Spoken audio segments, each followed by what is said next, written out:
I'm going to talk about Bertrand's postulate and do some sort of bounds on how the primes are distributed. So I think everyone knows that that there's infinitely many primes. It's like the first proof you probably ever did, along with proving that root 2 is irrational or something. So a better question is, so even if there's infinitely many of them, do we have any sort of sense of how they're bound, how they're distributed, and can we say anything about like how big the nth prime is or how many primes there are up to some bound? And so those are the sort of questions we're going to answer today. So I suppose the first definition, we should have some way of quantifying this. So for any x in n, my pen is quite dark. I don't like it.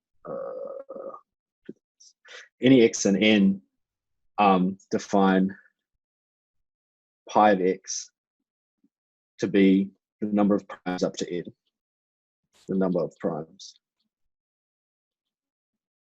up to x. So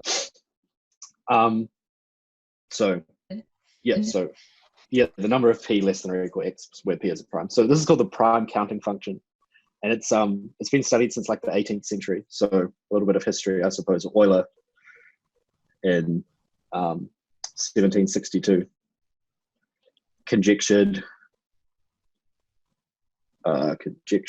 that pi of x grows about as fast as x over log x. Mm-hmm. And so that means that pi of x over x log x tends to 1 as x goes to infinity. So yeah, they basically grow at the same rate. And so this is the prime number theorem. So this conjecture is known as the prime number theorem. So at the time of Euler, it wasn't proved, it was just a conjecture. So it's now known as the prime number theorem. And when I started looking for this talk, I was going to prove this. It was way too ambitious, so I'm definitely not going to prove this. Maybe someone else can prove it another time. Prime number theorem. And sorry about my handwriting. And also around the same time, so Gauss in 1792. So he conjectured the same thing. The same thing. So they've been thinking about this for a long time. And one important thing is that he was 15 at the time. So yeah, if you ever want to feel bad about yourself, just look what Gauss was doing when he was 15. And Euler really was thinking about this, and he showed how thinking about the primes is really connected to what we now call the Riemann zeta function. And he proved a bunch of things like a formula that turned the summation in the Riemann zeta function into a product of primes. And he studied the zeros of that, particularly the zeros with real part greater than 1, and proved a bunch of things about that. And I think that in and of itself is worth another talk. So someone can talk about that. But the point is, 60 years after this, so 60 years later, a Russian guy proved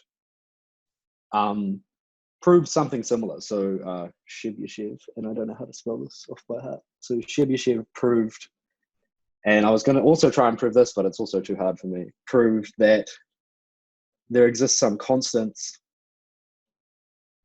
A and B.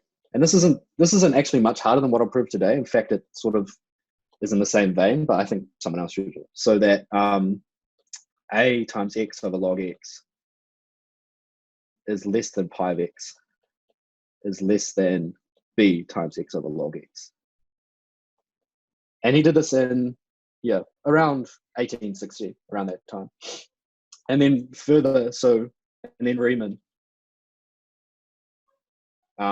in 1859, that's when he came in, and he published this paper called On the Number of Primes Less Than a Given Magnitude. And this is where he really introduces the Riemann zeta function and sort of marries together the zeta function, and sort of marries together complex analysis and number theory in a really nice way. And this is where the Riemann hypothesis comes from. But even still, this conjecture of Euler and Gauss wasn't proved. So it wasn't until Hartmann and De La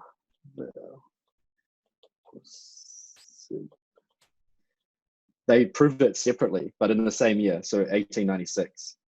So they proved the prime number theorem. And I think they used this Riemann-Zeta function in some really hardcore analysis. And then more recently, so in 1948, Erdos and Selberg independently used elementary methods. So elementary in quotations, because it's not so elementary, proof of the prime number theorem. And this is really the proof that you'd probably see in any textbook now. But I think it is still beyond my my grasps. But anyway, so this is sort of a bit of background about, so this theorem was known about for like since the 18th century, but it wasn't until like 20th century that we got a nice proof that you could probably do in like a graduate course in, or even an undergraduate course in number theory. But we're going to do some even easier stuff today. So that's my sort of intro done. Now we're going to go to section 2. So we're going to do some easy bounds on pi of x. Pi of x. And so the first one, just a little lemma using the proof that we've all seen a bunch of times. So if p of n is the nth prime, then p of n is less than or equal to 2 to the n minus 1. So 2 to the power of 2 to the power of n minus 1. And this is equivalent to saying thus n is less than or equal to pi times 2 to the n minus 1. So the nth prime being bounded above is the same as this prime counting function being bounded below. So these two things are interchangeable. And you can say equivalently, yeah, I'll get to something more. You can bound this, you can get a bound for pi of n instead of pi of 2 to the n by taking logs, but I'll get that after. So the proof of this really is just, this is a corollary, and I'll show how, to Euclid's proof of the infinitude of primes. So just in case it's Easter and you forgot the proof, so you suppose, so I'll just recall, so you suppose you have a finite set of all the primes. So suppose you have P1 up to P k is the set of all primes.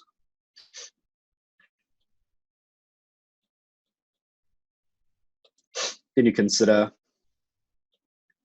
say, n is the product of all these primes, and then you add 1. Well, n has to have a prime factor.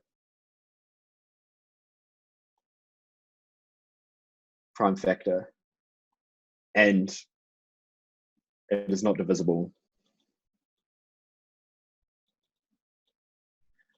by any of the pi. Hence, infinitely many primes. Number of primes. Yeah, that's probably not the most formal proof or the formal version, but that's basically the thing. You suppose you have all the primes, and then you show that no matter what you do, you can always get another one. So there has to be infinitely many.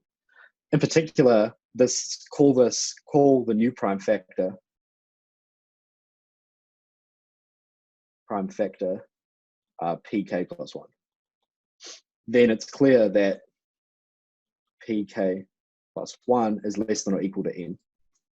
I mean, it has to divide it. So now we're going to prove the actual claim in the lemma that, so the thing we're trying to prove is that the nth prime is bounded above. So we're just going to prove it by induction. So you can check that it's true for, say, so trying to prove, so I want to show that p to the n is bounded above by 2 to the n minus 1.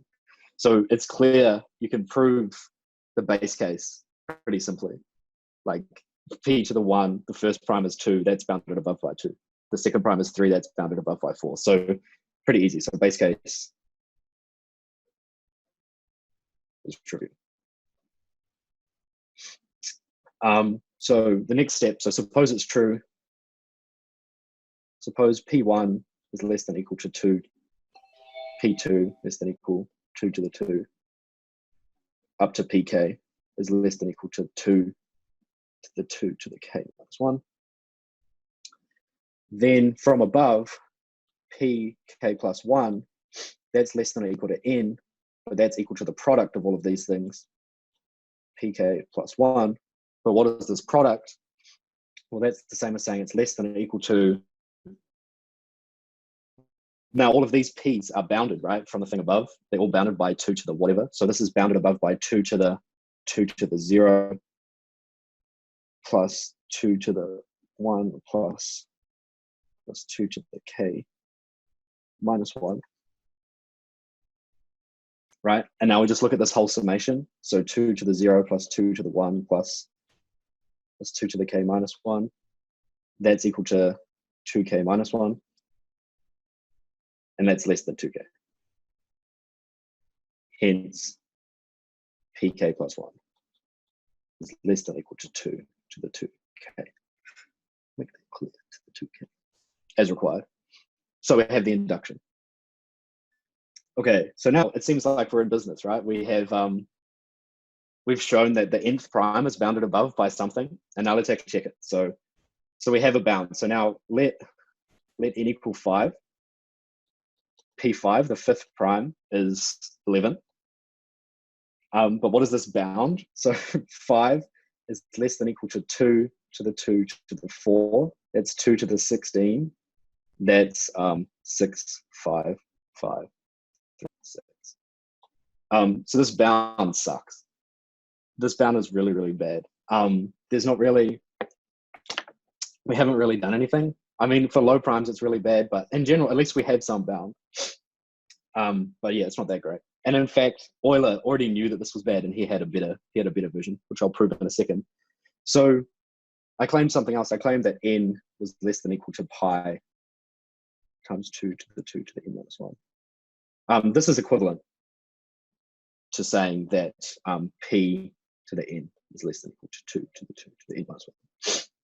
But now if we look at this left-hand side, so n being less than pi times 2 to the 2 n minus 1, that's equivalent again, if you take logs on both sides, to saying that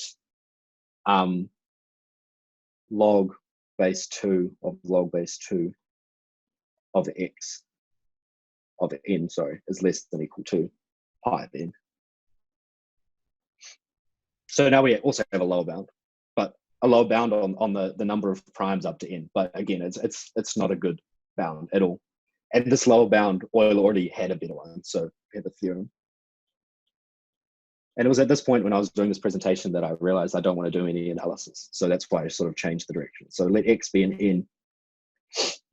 Then log base e, I guess, x minus 1 is less than or equal times pi of x. So now we have I have a question. How do I look at that chat? Why can we take the log out of the pi? I suppose it follows from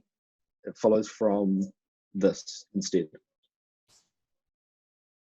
So these three things that are all equivalent. So this is equivalent. So I have like a equivalence. So it's really these two things being equivalent. This and this gives me that bound.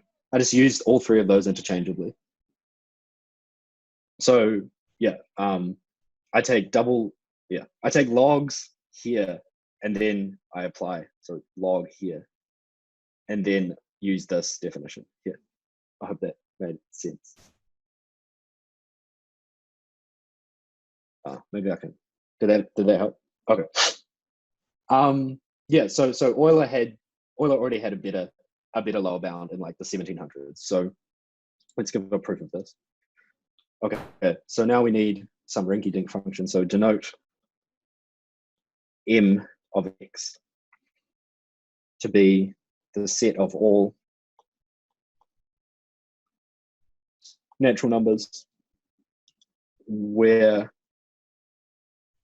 all prime divisors, I'll try and write it a bit clearly because this is important, where all prime divisors of m are less than or equal to x.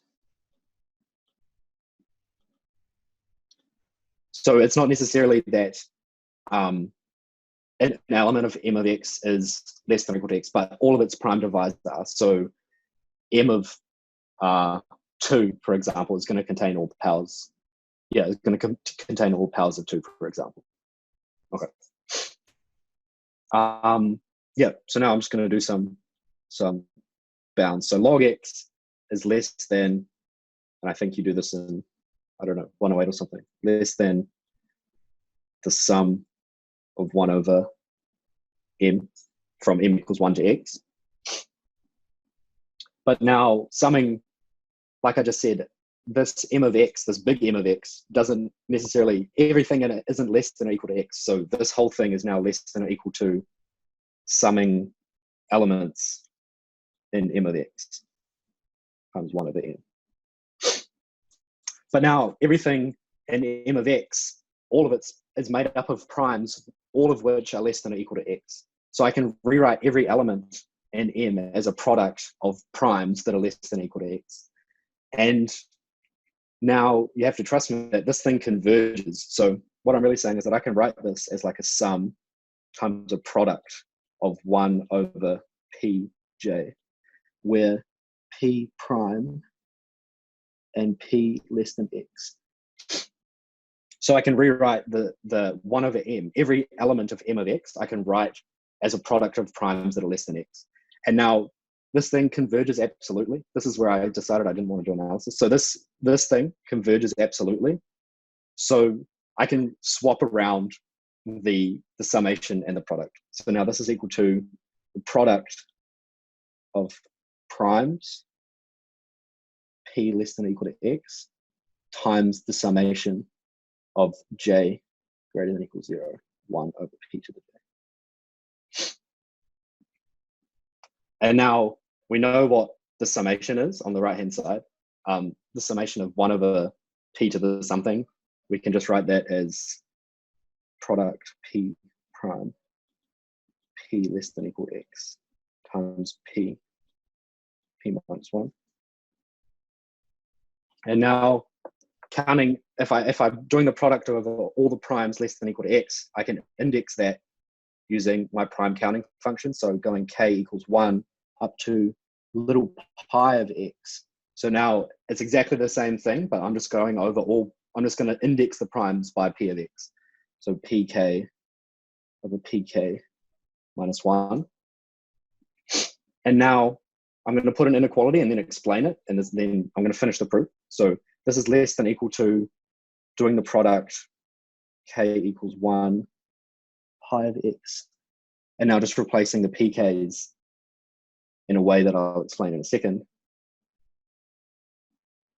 But this is just equal to pi of x plus 1.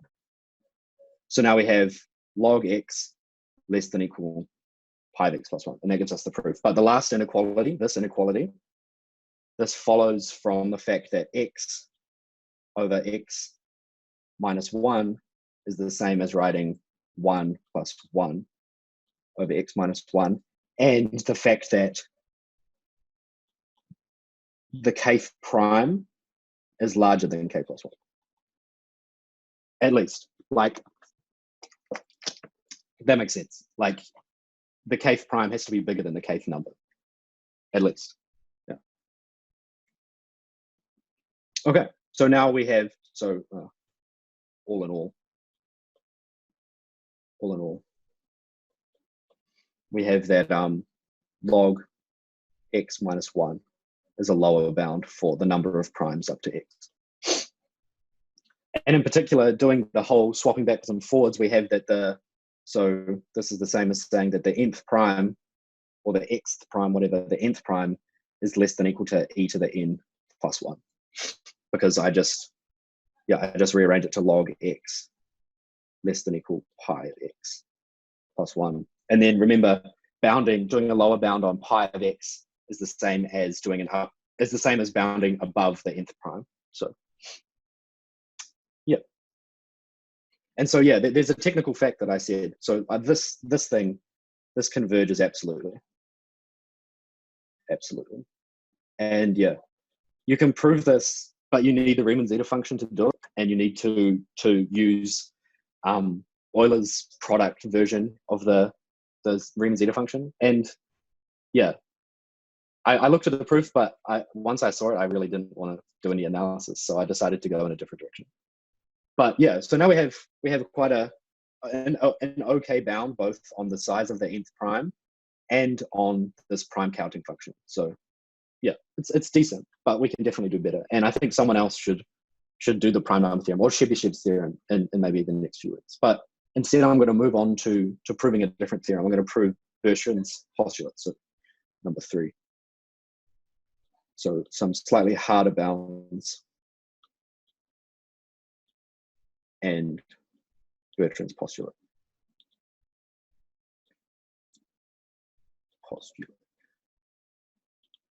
Yeah, so I've said this thing a bunch of times. Now I should actually explain what it is. So theorem.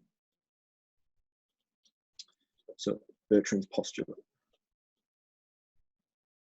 I think, yeah, it's quite an easy to state theorem, but it's really, really cool. And I think the proof is cool because it's sort of, if you haven't seen it before, it kind of comes out of nowhere. So the theorem is that for any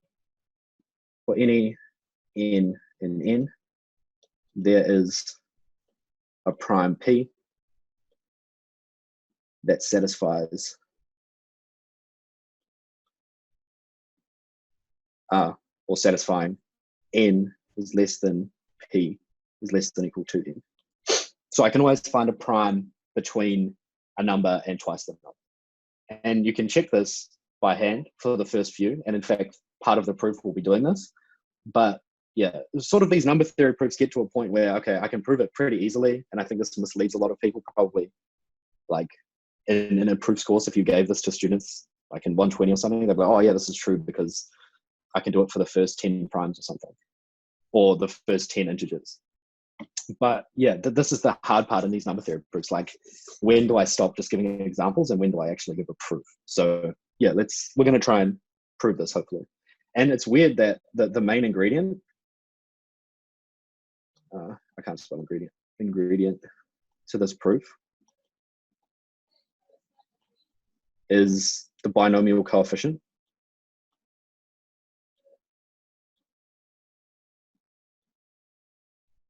Which I'm going to call C of n, which is 2n choose n. And for those that don't know what this notation is, this is 2n factorial divided by n factorial squared. So this thing, it turns out the C of n is, like, in quotations, pretty close to being the product of all between n and 2. Like, pretty close, meaning, like, I don't know, if you do it, I think Stephen does this in his notes, like if you do it for n is 11 or something, you get within 10 digits, like within an order of magnitude of 10 to the 2 of something. So it's not actually that close, but in theory, it's pretty close. And we're going to use, another thing we're going to use is sort of, we're going to start talking about valuations. So like, for those that have seen like the p-adic valuation, like talking about what is the exponent of a prime divisor of some number. And it turns out for C of n, this binomial coefficient, then these valuations or the prime exponents and the prime factors are really, really nice. And they're set up almost in the perfect way to prove this theorem. And it seems totally random, but once you do it, it's like one of those proofs where once you do it, it seems like this would be the only way to prove it. So yeah, let's start with the lemma. So let P be a prime. Then the exponent of P in the prime factorization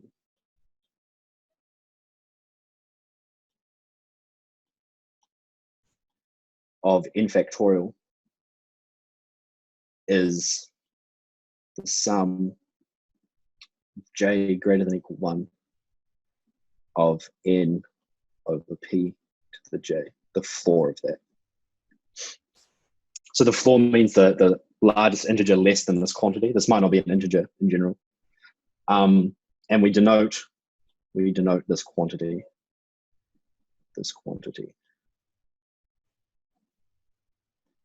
and by the quantity I mean the exponent, by VP in factorial.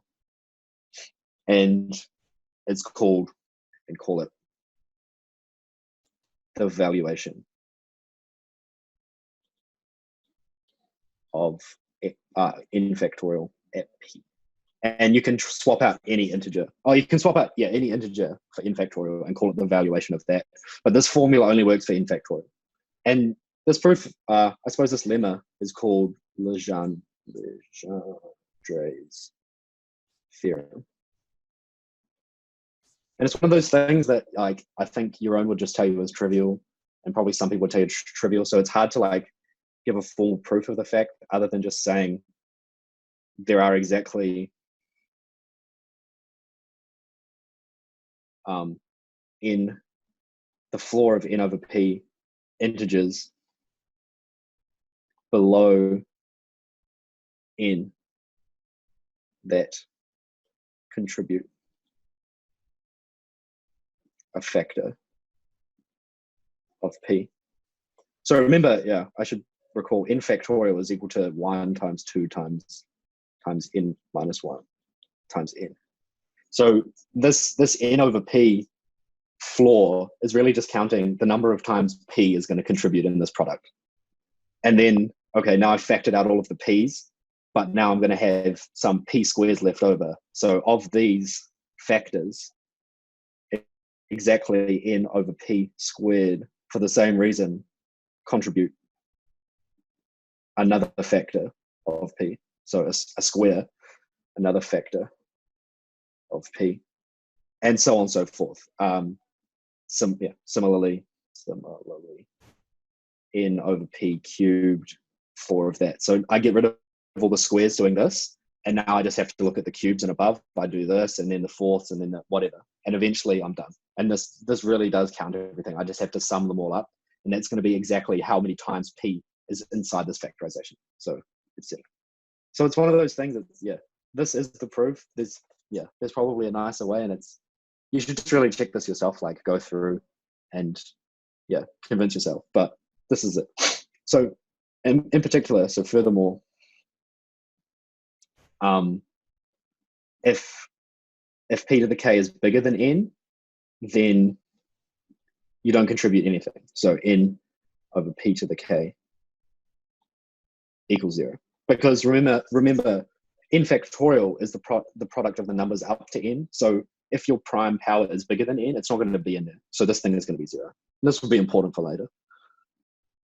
Okay. So now we need another lemma. So we're going to use this binomial coefficient that I got before, and we're going to introduce how it comes into play with the primes. And to do that, and to prove this Bertrand's postulate, which is saying that there's a prime between n and 2n, we're going to do it by contradiction. So we're going to try and show it never works. And to do that, we need some bounds. So for n and n greater than 0,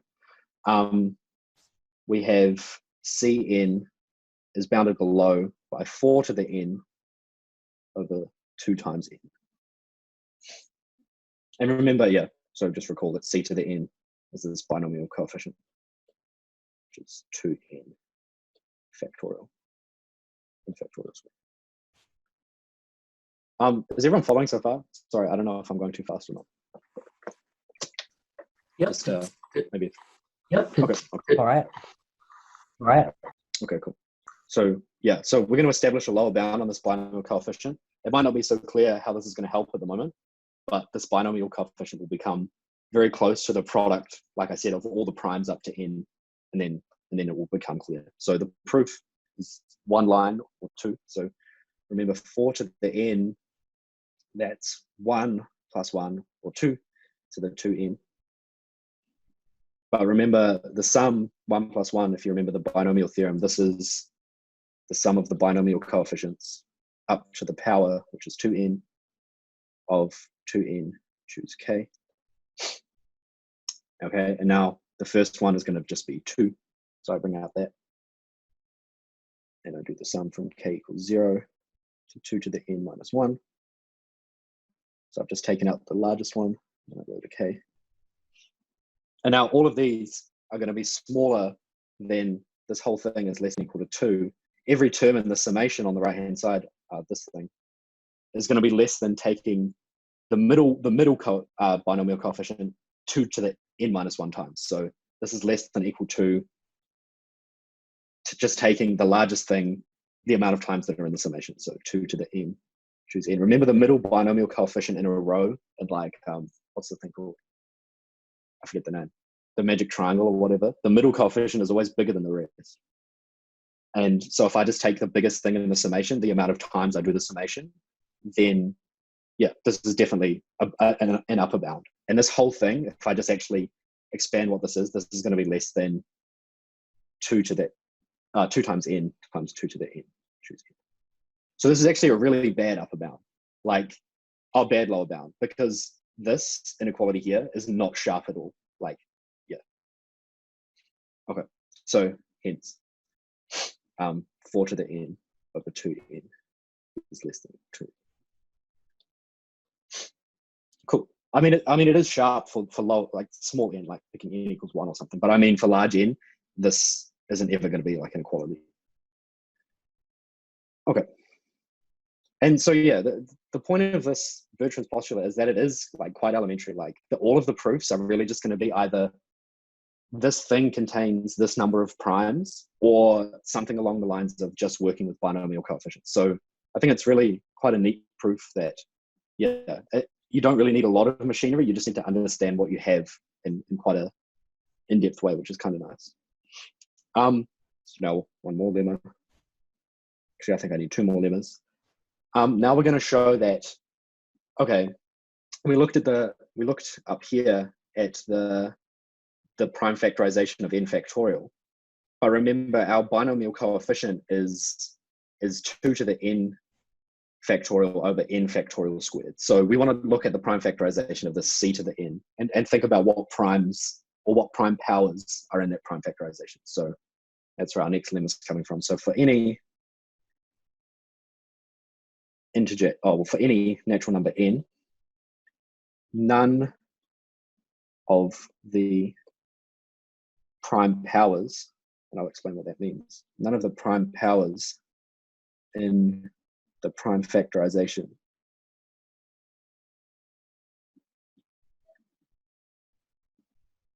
of c to the n, of cn, sorry, that binomial coefficient, exceed or are larger than 2 times n. More precisely, what I'm saying is, so more precisely,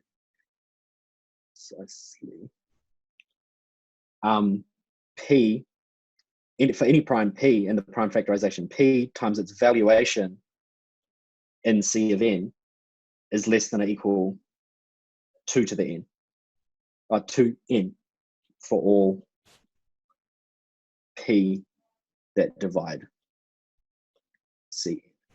So I get my cn, I break it down into its primes, and when I look at the powers, that prime raised to the power is never bigger than 2n. So for example, so e.g., just to show you what I'm talking about, if it's not clear, if n equals 5, we have cn is 252. So this is equal to 10 factorial over 5 factorial squared. This is equal to, when you do the prime factors, is 2 squared times 3 squared times 7, or 4 times 9 times 7. And none of the prime powers, so that these things, none of 4, 9, or 7 are larger than 2n, which is 10. And this will always work. That's what I'm saying. So if I look at C of n, expand it into its prime factorization, but then actually expand those into their prime powers, none of these things will ever be too bigger than 2n. Okay, let's prove that. So I'm going to use some notation. So VP, remember, is the exponent of P in the prime factorization of Cn. Remember, Cn is 2n factorial divided by n factorial squared. So you can convince yourself that to work out the prime exponents, we work them out for n 2n factorial, the top of the fraction, so they've got to write it down. Cn is 2n factorial over n factorial squared. So we work out the primes in the top of the fraction, and then we have to subtract the primes in the bottom of the fraction, which are the primes in n factorial, but it's squared, so we need to subtract twice that. So this is like, this is kind of like, yeah, doing logarithms or something, like the product, so the square becomes a 2 rather than a square. But let's remember from above, we know how to work these things out for factorials. So this is just equal to the sum j greater than equal 1 of the floor of the factorial divided by p to the j minus twice the sum j greater than equal 1, the n p to the j, floor of that. And I've deliberately used j because I'm going to put these two sums into one. So now this is equal to the sum of j bigger than 1, the floor 2n over p to the j, minus twice n over p to the j. Okay. Now from above, remember, if p to the k is greater than 2n, then this thing, p to the k minus 2n over p to the k equals 0. This is, I remarked this here. But now the thing on the top of the fraction is, so if your prime power is bigger than the thing on the top of the fraction, then it equals 0. So now down here, our thing on the top of the fraction is 2n. So I put that there. This is 0, and thing follows here. If p to the k is bigger than 2n, that's already bigger than n or equal. So this part is going to be equal 0, and this part is equal 0. So the whole thing is 0. And otherwise, each term, so I suppose, otherwise if, so p to the k less than equal to n, each term, so each term 2n over p to the k minus 2 times n over p to the k equals 0 or 1. Why? This follows from looking at the floor function and realizing that, well, a plus b, the floor of a plus b minus a minus b equals 0 or 1. So in the case when a equals b, you get exactly the formula from above. So yeah, this is a fact from studying the floor function.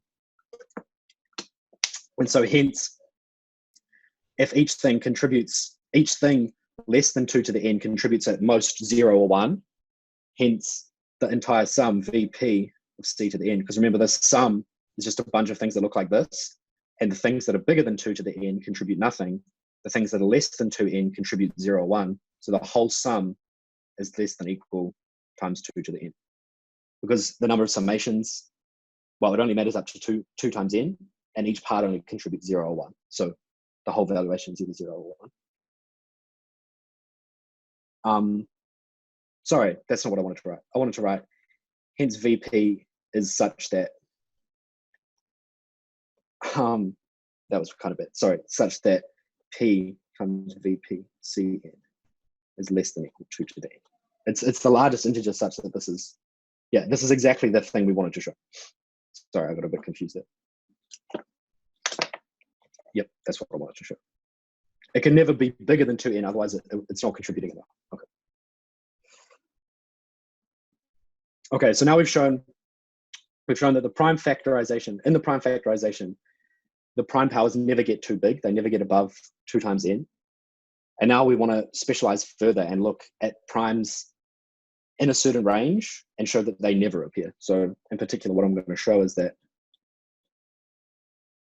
and these are all just technicalities to get the one inequality that I want to show in the main proof. So for any n greater than equal 5, and I'll explain why I'm specializing to this in a second. If p is a prime such that 2n over 3 is less than p is less than or equal to n, so it's a prime in this range, then p does not appear in the prime factorization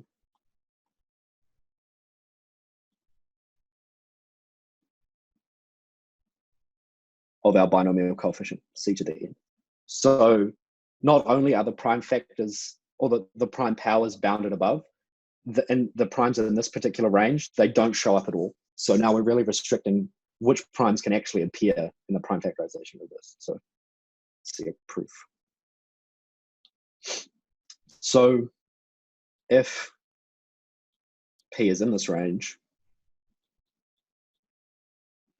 then when I square things, p squared is larger than 4n squared over 9, but that's larger than 2 times n, since we assume n is larger than 5. So this inequality doesn't hold unless n is at least 5, but we just assume that, so we're good. And so what does this mean? So i.e. p squared is bigger than 2n. But remember, from the very proof above, if you're a prime factor of c to the n, then this must hold. So the exponent, p to that exponent must be less than 2n. And we've just shown that p squared is bigger than 2n. Hence, from previous lemma,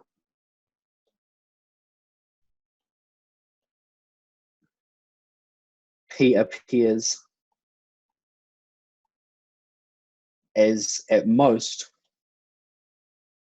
a first power. And that's a really goofy way of saying either p divides cn or it doesn't. Like it doesn't have any higher powers. It's not p squared divides cn, because this doesn't hold for square, so it certainly doesn't hold for cube. So either p divides it, just p, or it doesn't divide it at all.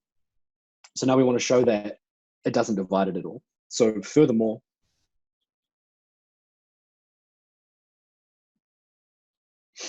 um, 2n over 3 less than p less than equal n. So it follows by dividing everything by p that implies that 1 is larger, sorry, by inverting everything after dividing by, I'll just write it down, n over p is less than 3 over 2. Hence, when I actually look at what the contribution of p is, so this is going to be, remember this term here that I'm writing down, n choose p, this thing here is the contribution of the prime factor, the exponent. It's exactly one of these terms, but remember, it's either 0 or 1 in this case. So this is the only term we care about. Like, we don't need high powers here or here. We just care about p to the 0 and p to the 1. So this is the only term that actually contributes anything. But if you work it out, because you have these bounds now, you have these bounds, this is equal to 2 minus 2 equals 0. Hence, vp c to the n. So the exponent of p is 0. So p doesn't, i.e. p does not appear as a prime factor of Cn. Because none of the terms are contributing. All the ones with squares in up here are 0 by this. And now I've just shown that the one where p has a single power is 0, and certainly the ones where there's a 0th power are 0. So there's no contribution at all. Okay. And now we have one final lemma that's going to relate this binomial coefficient and the product of the product of all the primes. So lemma, this is the last piece to the puzzle, apart from the proof itself. For all n larger than 1,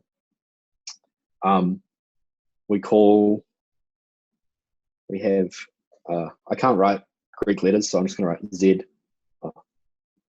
Z of n, it's supposed to be a xi, is equal to the product of p prime, p less than equal to n. The product of the primes less than n, that is bounded above by 4 to the n. So the product of the primes up to n is bounded above. So a proof of this, again, it's one of those things where you can verify the low cases. So we're going to do induction. So the base case, just verify by hand for n equals 1 and 2. That's pretty simple. Now suppose, we're going to use strong induction. Now suppose true for all k less than n. And we want to show that it's true for n itself. So we have two cases. If n is prime, then the product of the primes up to n is the same. So then z of n is z of n minus 1. So taking the product of the primes up to prime is the same as doing it one less. So hence zn minus 1 is less than equal to 4 to the n minus 1 by induction hypothesis, but that's strictly less than 4 to the n. So zn, yeah, zn less than 4n as required. So now we have the second case. So if n is not prime,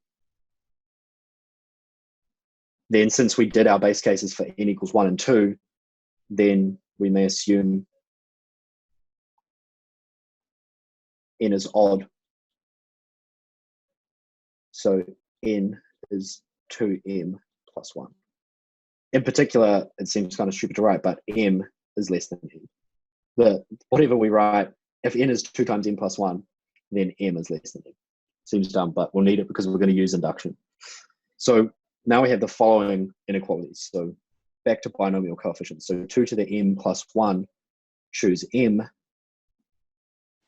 This is less than, well, it's definitely less than taking the sum of the binomial coefficients, including itself. So 2m plus 1, choose 1 plus m minus 1, choose m. This is definitely true because, I mean, it appears on the right-hand side. So all of this is non-zero. This piece here is non-zero. So it's definitely less than. But now remember this sum, if you remember binomial coefficients, this is like going halfway through the whole sum. So this is half of the sum of all the binomial coefficients. So 2m plus 1, choose 0 plus ... 2m plus 1, 2m plus 2m plus 1, 2m plus 1. So the previous step is exactly half of taking the entire summation over all of the things, because remember, binomial coefficients are reflected along, they're symmetric. But now what is this thing? We've just taken half of the sum of all binomial coefficients. So this is exactly half of 2 to the 2m plus 1. That's how binomials work. But what is this? This is just 4m. How does this help? Well, last thing to consider is that 2m plus 1, choose m. This is 2m plus 1 factorial divided by m factorial. M plus 1 factorial. So this thing is divisible by all primes between, because the other ones are going to cancel out, right? When I actually write this down, like there's going to be some cancellation, but the primes that don't get cancelled are the ones between m plus 1 and 2m plus 1. everything else gets cancelled when I do the actual division of 2n plus 1 factorial by the things in the bottom. And this is equivalent to saying, equivalently, this is saying z 2n plus 1 times z n plus 1.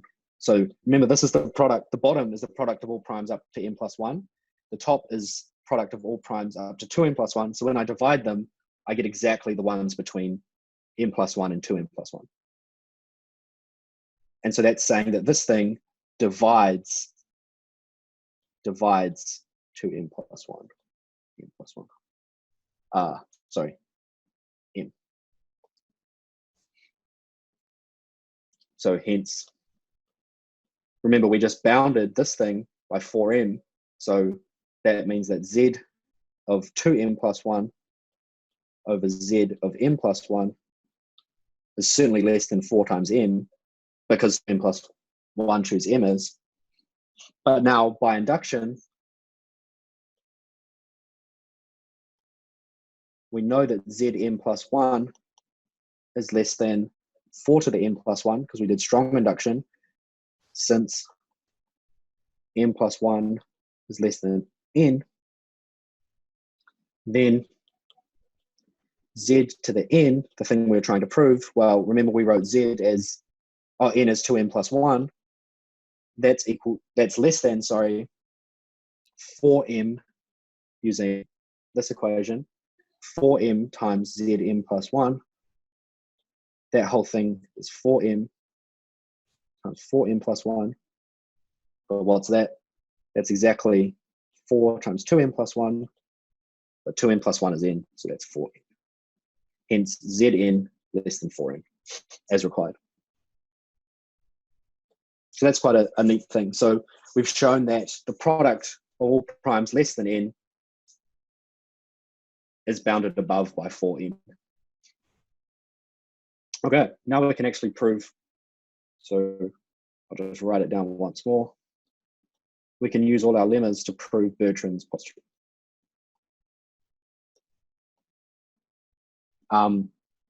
There exists prime p prime, such that n less than p less than 2n for all n. Okay, so now proof. Check by hand for n equals 1, 2, 3, and 4. So going up to 4 just means you're up, but looking at a prime between 4 and 8. But you can do that, just pick 7 or 5. A prime between 1 and 2 is 2. Prime between 2 and 4 is 3. A prime between 3 and 6 is 5. So it's easy to prove. Check by hand for 1, 2, 3, and 4. That's why in one of the proofs above, I'll try and find it, I only proved it for n is bigger than 5, because we're just going to do the first 4 cases by hand, and then we're going to do everything for n bigger than 5. Okay. And now, so now suppose n is larger than 5, and we're going to proceed by contradiction.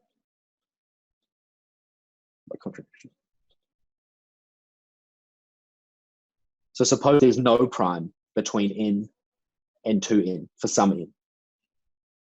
Okay, so maybe explicitly. So suppose there exists an n such that there is no prime between n and 2n. Okay, now consider, we just did all this work with this binomial coefficient, so consider Cn and its prime factorization. We just did all this work, so we better use it. None of the primes are greater than 2 to the n. Why? Well, remember for the last time, Cn is 2n choose n. It's 2n factorial over n factorial squared. So this is the product of all numbers up to 2n divided by the product up to all numbers up to n squared. So none of the numbers in there are bigger than 2 times n. So none of the primes can be bigger than 2 times n. But remember, from above, from assumption, by assumption, for our contradiction, there are no primes between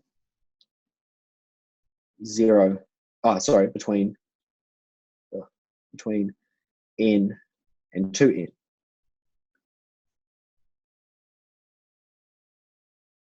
So all primes that divide Cn are at most n. But furthermore, remember, we showed that in a previous lemma, no primes between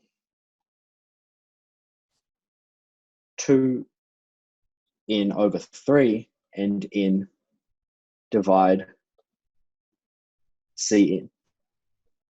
So all of this work I've just shown, hence all primes dividing, this is a lot of work to say this one sentence, all primes dividing Cn are less than 2n over 3. So I've finally got there. Okay. Now, since we're assuming n is larger than 5, we have that the square root of 2 times n is less than 2n over 3. This is only true if n is larger than or equal to 5. So we're going to split the prime factors of Cn in a particular way. So we can write Cn and its prime factorization as P1 times A1 times PK, AK, PK plus 1, AK plus 1, up to Pn, An. And I'm going to group up these first K and these the second group. I'm going to call this product P1 and this product P2. This is a capital P, where P1 consists of primes less than square root of 2n. So this is all of these primes, little p1 up to little pk. These are all less than or equal to root 2n, so pi. And all of these primes, pj, are less than 2n over 3, but bigger than root 2n. So we have two distinct, we've ordered our primes in a particular way. And P2 consists of primes in the range root 2n, 2n over 3. Okay. And so P1 is the product of I equals 1 to k of little pi ai, and P2 is the product of those other primes. I equals n, k plus 1, sorry, k plus 1 to n pi ai. Okay. So now from a previous lemma from above, and I'll tell you which lemma. So from above, none of the prime, remember, none of the prime powers in the prime factorization of Cn exceed 2n. That was one of our theorems. So P1, so none of the prime factors in P1, so none of these PIAIs are bigger than 2 times n. So P1 is less than 2n to the root 2n. Is that the right bound? Yes, that's the right bound.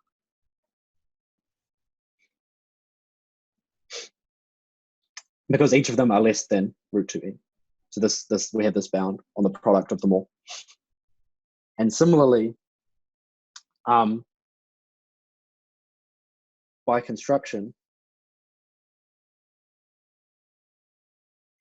each prime P in the product P2 satisfies P is larger than 2n square root by construction. Hence, P squared is larger than 2n. But remember, if this prime power divides Cn, we must have P to that power less than or equal to n. So hence that P squared is bigger than 2n, and P appears at most once ONC in the factorization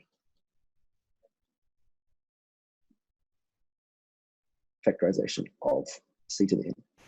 Because this prime power here must be less than 2n. So it's either P or, well, it's either 0 or 1 is less than 2n. So yeah, hence this entire, so this, every prime in P2 satisfies this. Hence, the entire P2 is less than or equal to the product of all primes that are less than 2n over 3. Because all of these primes, remember, in P2 are less than 2n over 3. And I know this is only, this what I give Z should be an integer, but you can just take the floor or the ceiling or whatever of this 2n over 3. But it's less than the product of all primes up to that. But remember, we just bounded that by 4 times 2n over 3. Because each prime in that product only appears either 0 or 1. So P2 is like a product of, you know, it's pk plus 1 times pm. But p, like the power ak plus 1 and am. So each ai is either 0 or ai equals 1 for each of them. So this product is at most taking each of these primes once. So this is just equal to, it's less, definitely less than taking the product of all of those primes, because this might not even be all of those primes. In any case, we have a bound on that. So what do we have? We have P1 less than equal 2n to the root 2n, and P2 less than equal 4 2n over 3. Hence, oh, and also remember, Cn is bounded below by 4 to the n over 2 times n. So what do we have altogether? We have 4n over 2 times n. There's a lower bound for Cn. Cn equals P1 times P2. But that whole thing is strictly less than 2n to the root 2n times 4 times 2n over 3 from above. Okay, now let's just look at this inequality altogether. We have 4n 2 times n less than 2n root 2n times 4 2n over 3. Okay, now let's just take the 2 to the side. So 4n less than 2n times 1 plus root 2n 4 2n over 3. So we have an inequality that should hold. Now we take logs. Well, you don't have to, but we're just going to do some logarithms. So n over 3 times log 4 should be less than 1 plus 2, root 2n times log 2n. And now we have this inequality. You can verify using calculus or by me just telling you that for n sufficiently large, this fails. Why? Because, well, this is log 2n and this is log 4. And yeah, so this is going to grow faster than this thing on the left-hand side. Wait, no, sorry. That's wrong. this thing is going to grow faster than the right-hand side because it's a square root n here. And this is a log. And n is going to grow faster than square root n log for large enough n. Sorry, I failed 120. So yeah, this left-hand side eventually gets bigger than the right-hand side. So the inequality fails. In particular, when does it fail? In particular, for n bigger or equal 468. So now we've done our contradiction, hence contradiction when n is bigger than 468. So as long as n is bigger than 468, this proves that we have a contradiction, so there must be a prime. So there exists prime p in the range n to 2n as long as n is larger than 468. But what about the other cases? What about n bigger or less than 468? Well, we just do that by hand. So for n less than 468, to finish the proof, you consider a nicely selected collection of primes. So consider the collection 2, 3, 5, 7, 13, 23, 43, 83, 163, 317, and 631. Okay, this is in ascending order. They satisfy that the ith one is less than 2 times pi plus 1. So I don't know, you pick 23, it's less, wait, is that right? Oh no, this should be the other way around. Pi plus 1 is less than 2 times pi. So is that what I want to say? Yeah, 43 is less than 2 times 23. So that would be 46. So yeah. So the one after is less than twice the one before. And so this means that these primes cover n less than 468. I just have to look at these primes and it will satisfy everything less. So Bertrand's postulate holds for n less than 468 using this above collection of primes, and hence it holds for all primes, for all n, and that's the rest of the proof. So we've shown that you give me any n, then there must be some prime between n and 2n. And I suppose, yeah, that's all I had to say. So thank you.